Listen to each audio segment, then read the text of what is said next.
Bonjour mes beautés mystiques et bienvenue pour votre live sur la nouvelle lune. Donc c'est la vraie dernière de cette année 2024 pour le 30 décembre, vous le savez. Cette vidéo, je l'ai enregistrée parce que je suis en vacances. Donc, bon, vous le savez, de toute façon, je me connecte et je vais laisser faire comme je fais d'habitude en live. Donc, cette nouvelle lune, elle est en Capricorne. Excusez-moi, je suis en train de me mettre un petit peu de musique. Cette lune, elle arrive en Capricorne. Et on va voir ce qu'on va laisser, mais là pour le coup définitivement derrière nous, puisque c'est la dernière, c'est la DER, on est le 30. Demain, je vous souhaite d'être en bonne compagnie. Déjà, si vous êtes avec vous-même, c'est bien, hein, c'est la meilleure des compagnies qui soit. Et puis je vais pas vous souhaiter de faire une grosse fête, machin, mais juste de faire ce que vous avez envie de faire et surtout d'être avec les gens que vous aimez, c'est le plus important pour ce passage. Et puis d'être passage aussi, ça serait chouette. Donc là, je vais partir sur l'oracle de Gaïa de Tony Carmine Salerno. Il me semble que je vous l'ai déjà tiré celui-là, mais bon, peu importe. Voilà, j'ai été guidée là-dessus. Donc, on va voir ce qui se passe. Évidemment, même si c'est enregistré, je vous invite à faire des coucous, à me faire des petits commentaires, me dire comment vous allez. J'imagine que vous êtes, pour beaucoup en tout cas, dans les préparatifs. Et hop, allez, on va y aller, on va voir comment on part.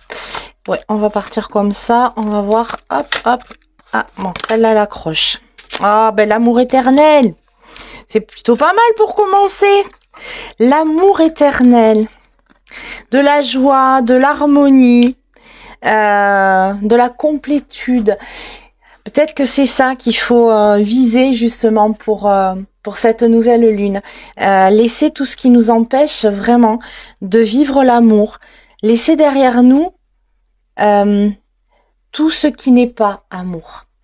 C'est-à-dire, mais l'amour aussi, l'amour de soi. À partir du moment où, par exemple, quand vous dites, ah mais là ça va pas, j'ai des kilos en trop, j'ai les cheveux blancs, j'ai ci, j'ai ça, j'ai des rides, vous n'êtes pas dans l'amour de vous-même, quand vous êtes en train de vous critiquer. Et peut-être que c'est ça qui est important sur cette nouvelle lune, c'est de se dire, voilà, à partir de là, de maintenant, j'arrête de ne plus être dans l'amour, parce que c'est ce qui donne la vie, c'est ce qui donne notre vie, c'est ce qui fait qu'on est soi et qu'on va pouvoir obtenir la joie qu'on mérite malgré tout ce qui peut se passer. Évidemment, je suis pas dans le côté bisounours, hein. Vous le savez, il y a des choses qui sont pas très cool qui se passent autour de nous, mais si je me rends compte que je l'ai pas montré, l'amour éternel. Voilà, elle est solaire cette carte. Elle nous dit, alors il y a cette espèce de dessin entrecroisé qui me fait penser au schéma de l'ADN. Peut-être que c'est ça. C'est juste nous dire que en fait l'amour fait partie de notre ADN. C'est en nous. C'est vraiment ouais. C'est l'ADN de l'être humain. Sauf qu'on a oublié parce que on a tous nos faux dieux, nos idoles, l'argent, le pouvoir, le contrôle. Mais si on réussit à laisser ça de côté, peut-être qu'on va pouvoir aller à l'essence même de ce qu'on est. Et si justement ça pouvait, on pouvait se dire, voilà. Avec cette nouvelle lune, je décide de mettre en priorité l'amour. L'amour de moi, l'amour de ceux qui font partie de ma vie, les conjoints, les enfants, les maris, les épouses, peu importe. En tout cas, essayez au plus, mais même ce voisin aigri qui est tout le temps en train de râler, etc. Pourquoi pas? Ça peut être juste lui dire bonjour et lui donner un sourire. Et plutôt que de dire, ah putain, il est chiant à passer sa tondeuse là, à couper son bois, toujours à m'emmerder, il fait exprès. Non, c'est juste lui dire salut avec un sourire ou lui souhaiter, je vous souhaite une bonne année, vraiment. qu'elle soit jolie. Et ça, c'est déjà donner de l'amour. Et c'est semer ces graines-là. Et alors, bon, on peut tomber, c'est vraiment sur un gros con hein, qui vous dira, il n'y a rien à foutre de ton année. Bon. Mais c'est pas grave. Vous aurez envoyé ça. Et vous recevrez. Alors, pas forcément de lui, mais de quelqu'un d'autre. Je pense vraiment qu'on doit semer ces graines sur cette année qui se profile, qui sera donc après-demain.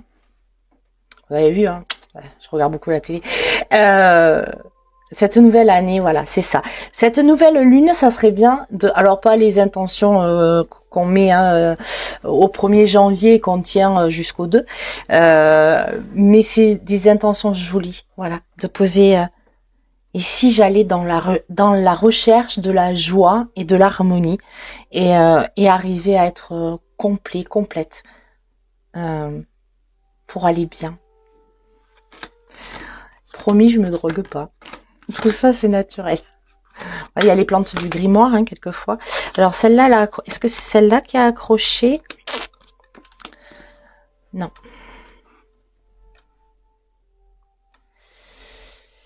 Aïe, les souvenirs. Remettre à la surface les sentiments et les émotions passées. Faire, alors, voilà, on revient, oui, d'accord. Hop, je vous la montre.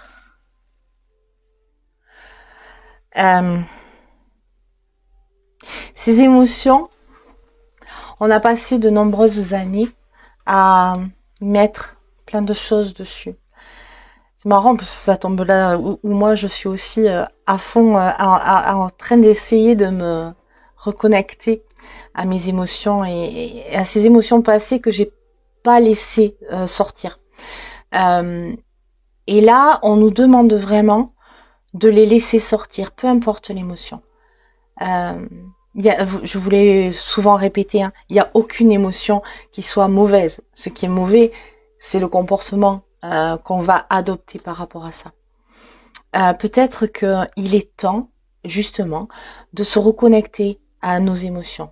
Les émotions, la colère, la tristesse, la peur, la joie.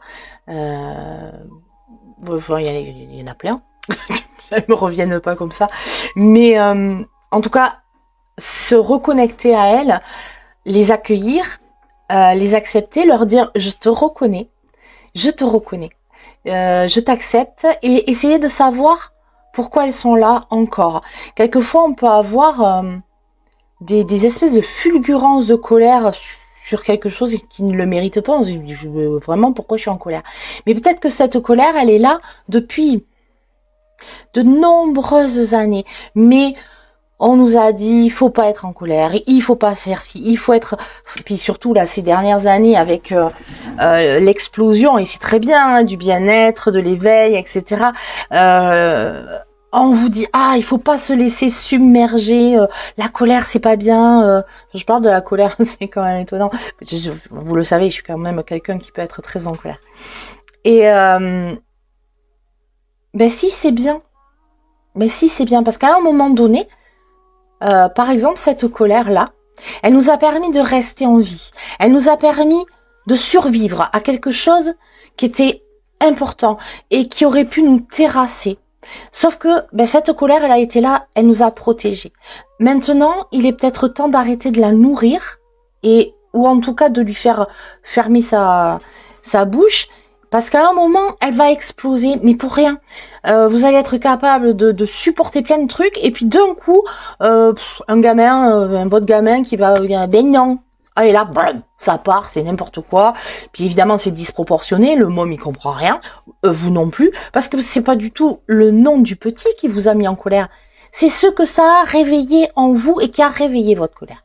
Donc, est-ce que c'est pas justement temps avec cette nouvelle lune de dire, ok, je vais laisser derrière moi la bien-pensance, je vais laisser derrière moi toutes les injonctions, il faut pas, il faut machin, mais plutôt accueillir ce moment-là dans le secret de son cœur et de dire, d'accord, pourquoi je suis en colère, pourquoi je suis triste, pourquoi telle situation me rend aigrie, qu'est-ce que ça réveille? Et à partir du moment où vous accueillez ce moment-là, vous accueillez cette colère-là, ou cette peur, ou cette tristesse, vous allez pouvoir y réfléchir dessus. Vous allez pouvoir dire, ok, d'accord, elle est arrivée à tel moment de ma vie. Elle est arrivée parce que, par exemple, papa et maman ont divorcé. J'avais 5 ans, 6 ans, 8 ans. C'est arrivé à ce moment-là.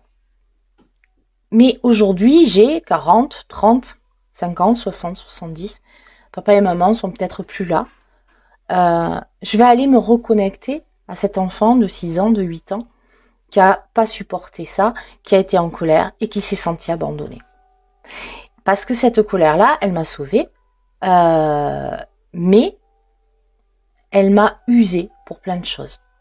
Donc peut-être qu'il est temps, avec cette nouvelle lune, de dire je vais accueillir mes émotions, toutes ces émotions passées, et je vais essayer de comprendre celles dont vraiment je n'ai plus besoin et celles au contraire que je vais garder. Et puis quelquefois, on peut garder en sommeil et juste réussir à les faire venir quand on en a besoin. Ça s'apprend, mais il faut déjà avoir l'intention. Si tu as peur, par exemple, de perdre les gens que tu aimes et qu'à chaque fois, forcément, plus on avance en âge, plus on perd malheureusement des gens qu'on aime. À quel moment cette peur est arrivée? Qui est la première personne qui est partie, qui a quitté ma vie? Alors ça peut être par la mort, ça peut être partie, mais c'est souvent avec la mort quand on est confronté pour la première fois au décès d'une grand-mère, d'un grand-père, d'un parent. Qu'est-ce qui a fait que? Est-ce qu'on m'en a parlé? Est-ce qu'on m'a expliqué? Qu'est-ce qu'on m'a dit? Il y a eu une époque où on disait aux enfants, mamie s'est endormie. Et après, on comprenait pas pourquoi l'enfant ne voulait plus aller au lit, il faisait des caprices. Tu m'étonnes, mamie elle s'est endormie, elle s'est pas réveillée. Moi j'y vais pas. Donc, et là, on va se créer ces peurs, ces terreurs et ces colères. Donc, c'est essayer d'aller retrouver cet enfant qui a eu cette peur-là, c'est un exemple, et de lui dire, ok, tout va bien, ça fait partie de la vie, c'est normal. C'est dur, tu as le droit d'être triste, tu as le droit d'être en colère. Mais aujourd'hui, on sait gérer et on comprend. Et surtout, quand vous y êtes confronté, laissez-vous pleurer. Mais laissez remonter ces émotions passées, c'est important, vraiment. Ça vous permettra d'aller à l'amour éternel. Vous voyez comme à chaque fois, quand même, les cartes, je trouve qu'elles se recoupent. Hop, celle-là, elle a glissé. Ah, bah ça tombe bien. La fin de l'hiver, ça tombe plutôt pas trop mal.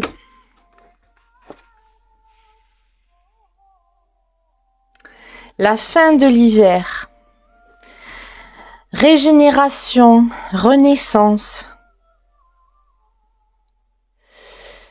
Retour positif. Bah oui. Bon, on est vraiment, enfin, je sais pas si ça vous parle autant que moi, mais je trouve que voilà, c'est dans cette continuité, elle est belle. On commence par l'amour éternel, puis le souvenir, se remémorer des choses et finalement arriver à la fin de l'hiver. Vous le savez, le 21 décembre, c'était le solstice. Donc, pour certaines, vous avez peut-être fêté Yule. Certaines m'ont demandé des rituels à faire en individuel chez eux. N'hésitez pas d'ailleurs à me demander quand il y a des choses comme ça.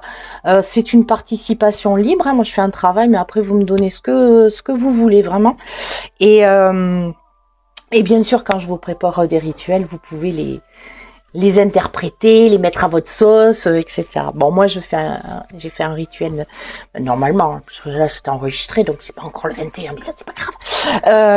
Normalement, j'ai fait un rituel en extérieur. C'est à partir de cette nuit-là, qui est la plus longue de l'année, que le soleil va revenir.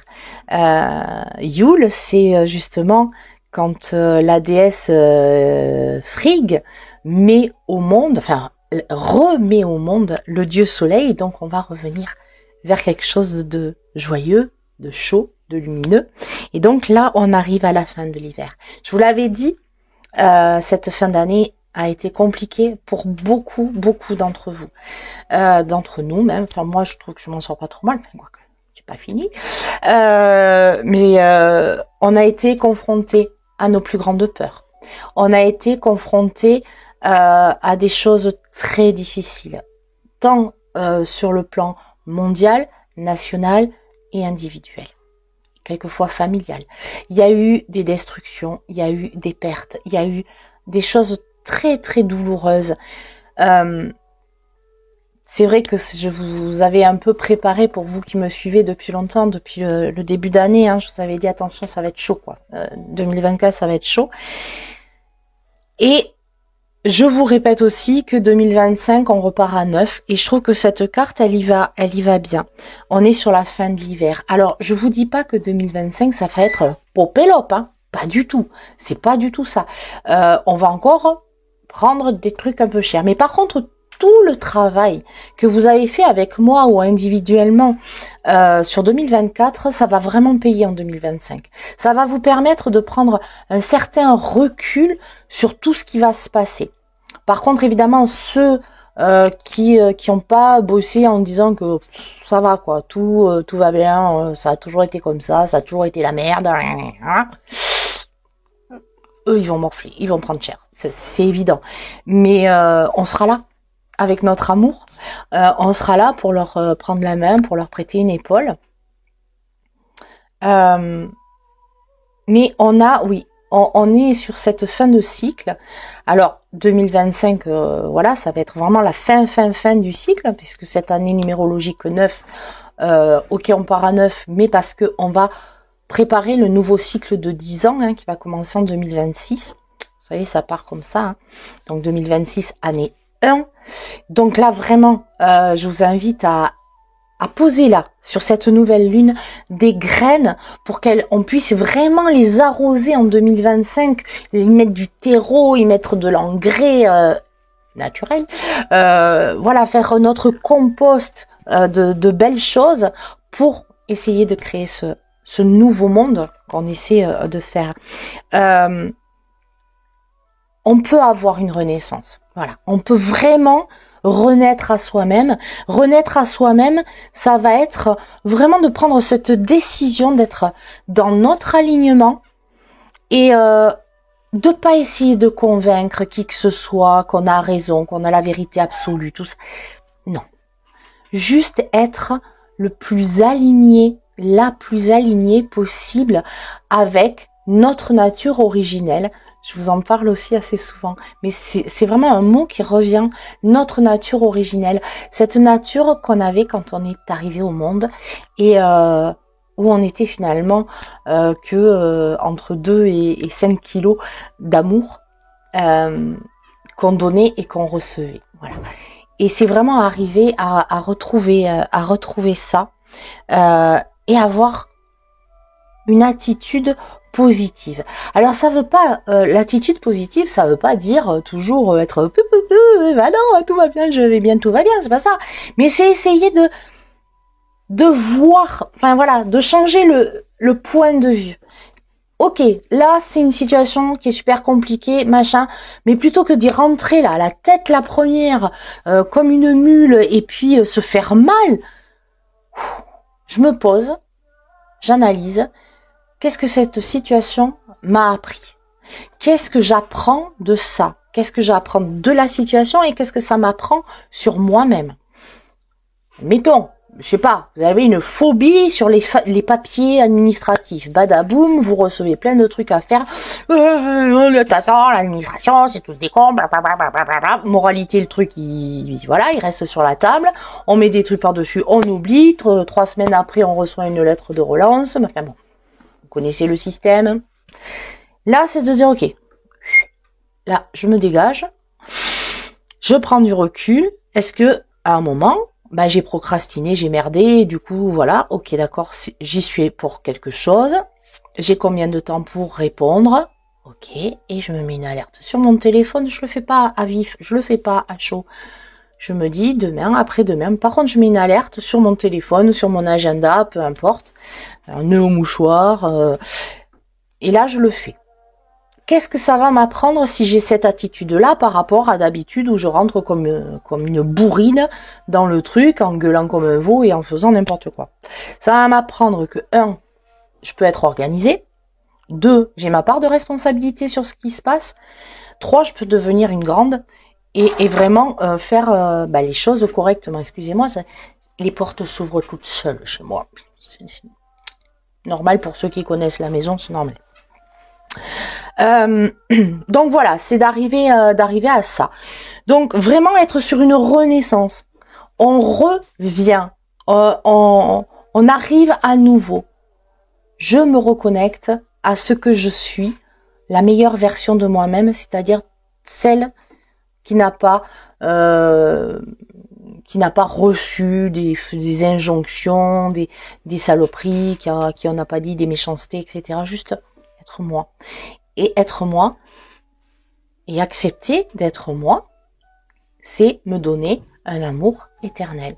Et si je donne un amour éternel, je vais pouvoir travailler sur me remémorer mes émotions, les travailler pour à nouveau renaître encore mieux, encore plus forte. Alors mieux pas par rapport aux autres, hein, mieux par rapport à moi, juste par rapport à moi. Et voilà, et on sera dans un cercle vertueux de grandir, et utilisons les saisons qui arrivent. Donc on est en hiver, hein, on passe l'hiver au 21. On va avoir cette introspection, mourir à soi, mourir à cette part de nous où on va enlever les trucs qu'on veut plus, pour arriver au printemps sur la renaissance, grandir en été, se reposer en automne, remourir, et à chaque fois être un petit peu plus en adéquation avec notre nature originelle. Moi, je vois quelque chose de plutôt joli pour cette fin d'année. Donc, je vous invite vraiment à vous poser sur cette nouvelle lune en Capricorne, et vraiment organisez-vous, faites quelque chose, et surtout posez de jolies intentions. Alors oui, arrêter de fumer, arrêter de boire, perdre 3 kilos et se remettre au sport, c'est vachement bien. Mais par contre, se donner de l'amour, se faire des compliments, prendre le temps d'écouter, de voir, de regarder, d'entendre les jolies choses, se focaliser là-dessus, prendre le temps pour se connecter à nos émotions et pour accepter de renaître encore mieux, encore plus beau, encore plus belle, encore plus forte. Et je trouve que c'est des super intentions et qui seront peut-être plus faciles à suivre. Je vous embrasse très très fort. Je vous souhaite du coup un super réveillon. Je vous souhaite plein d'amour, plein de paillettes dans les yeux. Moi j'aurai une robe avec des paillettes. Ça sent les paillettes. Vous voyez, j'en ai déjà. De toute façon, j'en ai toute l'année. Mais je vous souhaite vraiment le meilleur. Et puis du coup on se retrouve l'année prochaine pour un départ à 9 ensemble toujours. Et puis comme d'habitude, je vous demande de partager la vidéo, de mettre des petits likes, de me mettre des commentaires, et puis vous êtes de plus en plus nombreux sur YouTube, et ça c'est génial. Continuez à partager, ça me fera un petit complément de revenus, parce que pour l'instant on n'a que du contenu gratuit quand même, donc ça serait chouette. Et puis je pense que mon sourire il peut apporter des trucs aux autres aussi. Je vous embrasse très très fort, merci de m'avoir écouté, et puis à l'année prochaine.